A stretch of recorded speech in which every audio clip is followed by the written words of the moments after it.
नमस्कार दोस्तों, मैं आपका दोस्त महावीर ग्रीन स्टार चैनल से फिर आपके सामने लेकर आए हूँ एक और अच्छी सी वीडियो। मेरी इस वीडियो को देखने से पहले मेरे ग्रीन स्टार चैनल को लाइक करें, शेयर करें, कमेंट करें और सब्सक्राइब करें।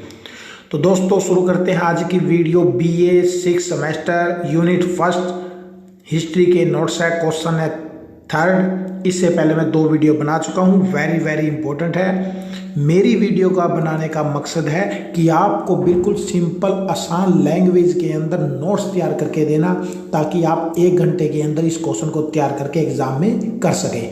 तो दोस्तों अगर मेरी वीडियो पसंद आए, नोट्स पसंद आए तो मेरे व्हाट्सएप पर मैसेज करें, मैं आपको इसकी PDF फाइल भेज दूंगा और डिस्क्रिप्शन में मैंने फ़ोन नंबर अपना दे रखा है। तो दोस्तों शुरू करते हैं आज का क्वेश्चन, बहुत ही इंपॉर्टेंट है कि अमेरिका के गृह युद्ध के कारण, घटना और परिणामों की व्याख्या करो।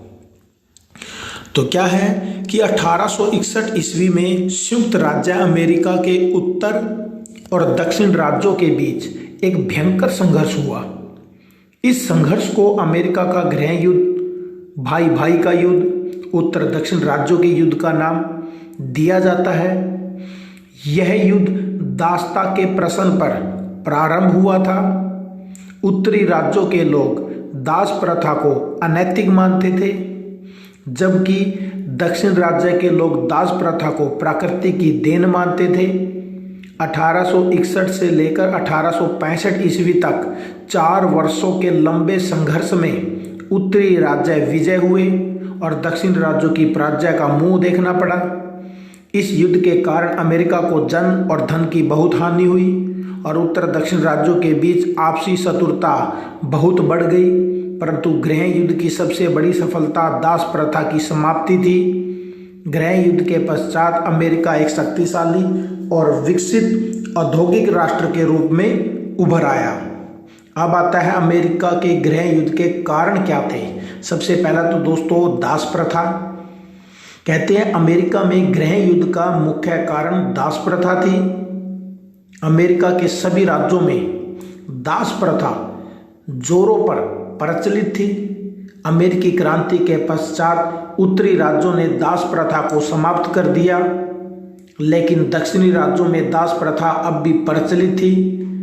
दक्षिणी राज्यों में कपास उत्पादन में वृद्धि के साथ साथ दासों के व्यापार पर भी जोर दिया गया। 1820 से 1850 तक दासों की संख्या 32 लाख तक पहुंच गई थी। परंतु दक्षिणी राज्यों में भी दास प्रथा पर सभी एक मत नहीं थे। उत्तरी राज्यों के लोगों ने दास प्रथा का विरोध किया। वे इसे अमेरिका के लिए कलंक समझते थे और इस प्रकार दोनों पक्षों में दास व्यापार के विषय में समझौता नहीं हो सका। सेकंड है आर्थिक असमानता। अमेरिका के उत्तरी और दक्षिणी राज्यों में आर्थिक असमानता थी। अमेरिका संघ के 34 राज्यों में से 23 राज्य उत्तर में स्थित थे। इनमें देश की कुल जनसंख्या के 2/3 लोग निवास करते थे। इनमें हबशी, जिन्हें निग्रो कहते हैं, इन लोगों की संख्या नाम मात्र की थी, जबकि दक्षिण की 95 लाख जनसंख्या में से 35 लाख हबशी थे। आर्थिक दृष्टि से उत्तरी राज्य संपन्न था, जबकि दक्षिणी राज्यों के लोग कृषि के कार्य करते थे। उनकी कृषि दासों पर निर्भर थी, अतः वे दास प्रथा को एक आर्थिक जरूरत यानी आवश्यकता मानते थे। इस प्रकार उत्तर और दक्षिणी राज्यों में आर्थिक मतभेदों के कारण असंतोष का वातावरण उत्पन्न हो रहा था। तीसरा पॉइंट है दास विरोधी आंदोलन। कि अमेरिका क्रांति के पश्चात वहां पर दास विरोधी आंदोलन आरंभ हो गया, जिससे उत्तर और दक्षिणी राज्यों के बीच मतभेद और गहरे हो गए। 19वीं शताब्दी में दास प्रथा विरोधी आंदोलन चले। इस प्रथा के विरोध में प्रचार करने के लिए अनेक संगठनों और संघों की स्थापना हुई। अनेक नेताओं ने दास प्रथा के विरुद्ध प्रचार किया, जिसका लोगों पर बहुत प्रभाव पड़ा। दूसरी तरफ दक्षिणी के लोग दास प्रथा को आवश्यक मानते थे और दास समर्थक लोगों ने दास विरोधी लोगों पर हमले करने शुरू कर दिए।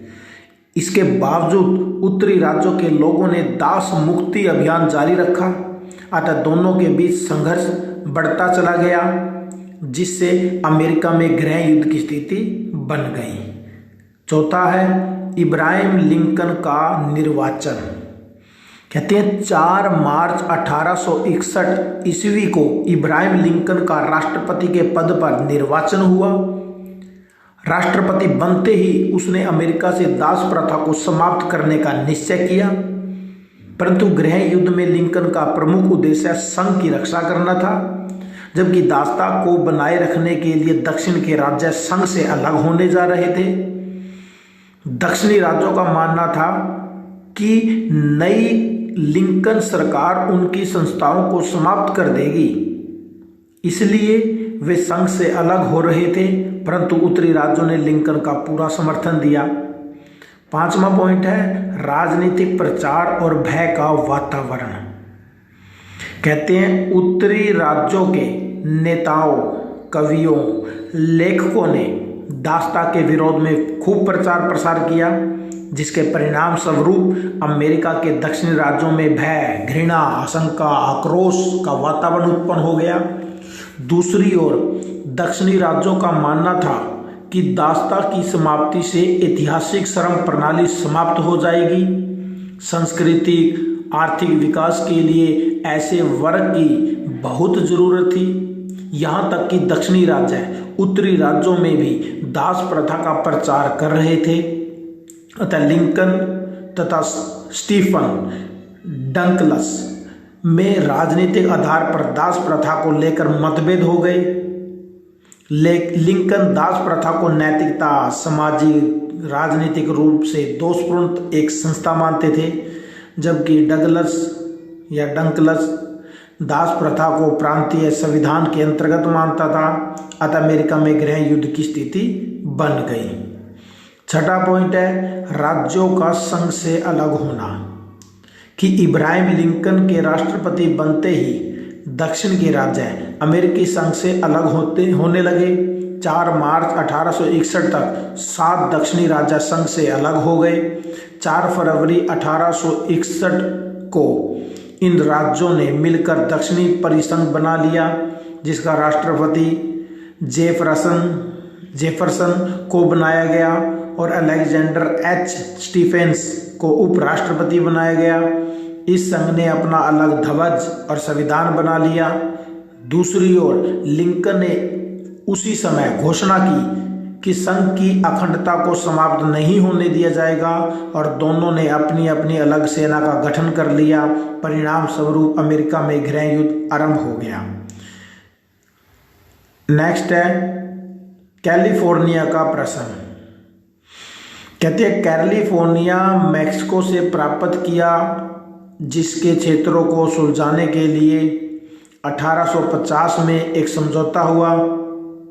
इस समझौते के अनुसार कैलिफोर्निया को एक राज्य के रूप में संयुक्त राज्य अमेरिका में शामिल किया गया, परंतु इनमें दास प्रथा को समाप्त करने का कोई प्रश्न नहीं था, कोई कानून नहीं बनाया गया। यद्यपि कैलिफोर्निया को दास मुक्त राज्य घोषित कर दिया गया था, परंतु इसके बावजूद भी वह हबशियों व भारतीयों को दास बनाकर रखते थे। इससे अमेरिका के उत्तर और दक्षिण राज्यों में मतभेद और अधिक बढ़ गया। नेक्स्ट पॉइंट है गृह युद्ध की घटनाएं। ये क्या घटी? कहते हैं इब्राहिम लिंकन ने राष्ट्रपति बनते ही संघ की अखंडता को बनाए रखने का संकल्प लिया। 12 अप्रैल 1861 को दक्षिणी कैरोलिना के समटर दुर्ग में स्थित संघ ने शस्त्रागार पर बम गिराकर गृह युद्ध आरंभ कर दिया। इस पर लिंकन ने कार्रवाई करने के उद्देश्य से 15 अप्रैल 1861 ईस्वी को 75,000 की सेना गठित की और दक्षिणी राज्यों की प्रमुख बंदरगाहों की घेराबंदी कर दी। इससे दक्षिणी परिसंघ जो कपास निर्यातक था पर बहुत गहरा प्रभाव पड़ा। लिंकन ने मैकलेलन को सेनापति नियुक्त किया। मैकलेलन की संघीय सेना ने मिसिसिपी के एक बड़े भाग पर अधिकार कर लिया। दूसरी ओर पूर्वी क्षेत्र में परिसंघ की सेना ने ली के नेतृत्व में वाशिंगटन पर आक्रमण कर दिया। लगभग 7 दिनों तक दोनों सेनाओं के बीच युद्ध चलता रहा। सेनापति ली ने संघ की सेना को मैकलेलन के नेतृत्व में लड़ रही थी समुद्र तट की ओर पीछे धकेल दिया। ली अब उत्तरी राज्यों की तरफ बढ़ गया। 1 जनवरी 1863 में राष्ट्रपति लिंकन ने मुक्ति घोषणा पत्र जारी किया, जिसके द्वारा सभी दास स्वतंत्र कर दिए गए। उन्हें राष्ट्रीय सेना में भी शामिल होने को कहा गया। इस प्रकार लगभग 1.5 लाख हबशी उत्तरी सेना में भर्ती हो गए। इससे उत्तरी राज्यों की सैन्य शक्ति और बढ़ गई। अंत में लिंकन की विरोधियों पर विजय प्राप्त करने की यह योजना सफल हुई और 9 अप्रैल 1865 को दक्षिणी सेनापति रॉबर्ट ली ने एपोमाटोकस नामक स्थान पर आत्मसमर्पण कर दिया। इस प्रकार अमेरिकी गृह युद्ध समाप्त हो गया। तो दोस्तों नेक्स्ट है आगे गृह युद्ध के परिणाम क्या निकले। सबसे पहले तो दास प्रथा का अंत हो गया कि अमेरिका गृह युद्ध का सबसे महत्वपूर्ण परिणाम यह निकला कि वहां दास प्रथा हमेशा के लिए खत्म हो गई। लिंकन ने यह भी साफ कर दिया कि युद्ध की समाप्ति पर स्वतंत्र किए गए दासों को पुनः दास नहीं बनाया जाएगा। इसके पश्चात अमेरिका में लगभग 40 लाख दासों को आज़ाद कर दिया गया। 18 दिसंबर 1865 को संविधान में 13वां संशोधन करते हुए दासों को कानूनी तौर पर मुक्त कर दिया गया। इसके पश्चात 1866 में 14वें और 1869 ईस्वी में 15वें संशोधन द्वारा दासों को समानता का दर्जा प्रदान कर दिया गया। उन्हें वोट देने का अधिकार भी दे दिया गया। इस प्रकार अमेरिका में दास प्रथा समाप्त हो गई। नंबर 2, जन धन की हानि। भाई अमेरिका के गृह युद्ध से जनधन की बहुत हानि हुई। उत्तरी अमेरिका के 3,60,000 और दक्षिणी राज्यों के 2,88,000 व्यक्ति इस गृह युद्ध में मारे गए। जन के अतिरिक्त धन की भी बहुत नुकसान हुआ। संघीय राज्यों ने $30 लाख प्रतिदिन के हिसाब से युद्ध में खर्च किया। युद्ध की समाप्ति पर $2 अरब 85 करोड़ का ऋण सरकार पर चढ़ गया। अतः इस युद्ध में जनधन की बहुत हानि हुई। तीसरा, राष्ट्रीय एकता। भी अमेरिका के गृह युद्ध के परिणाम स्वरूप संयुक्त राज्य अमेरिका में राष्ट्रीय एकता की स्थापना हो गई। इस युद्ध ने संघीय और प्रांतीय सरकारों के अमेरिका से संबंधित समस्याओं का भी समाधान कर लिया। गृह युद्ध के पश्चात दक्षिणी राज्यों के विरुद्ध जो कानून पास किए गए थे वे अब रद्द कर दिए गए। संविधान में भी संशोधन करके दासों को भी अन्य नागरिकों समान मान्यता प्रदान कर दी गई। अतः अमेरिका में राष्ट्रीय एकता स्थापित हो गई। चौथा, नए नगरों की स्थापना। गृह युद्ध का एक परिणाम यह निकला कि अमेरिका में अनेक नए नगरों का विकास हुआ। उस समय New York, Chicago, Boston, Saint Louis आदि नगर बहुत प्रसिद्ध थे। रेल द्वारा आदि के प्रचलन के कारण एक नगर से दूसरे नगर के जाना बहुत आसान हो गया। दूरी को कम कर लिया गया। अमेरिकी नगर अब व्यापार और उद्योगों के प्रमुख केंद्र बन गए। पांचवा परिणाम निकला औद्योगिक विकास। भी अमेरिकी गृह युद्ध के परिणाम स्वरूप अमेरिका में औद्योगिक विकास जोरों पर हुआ। दक्षिणी की कृषि अर्थव्यवस्था समाप्त हो गई।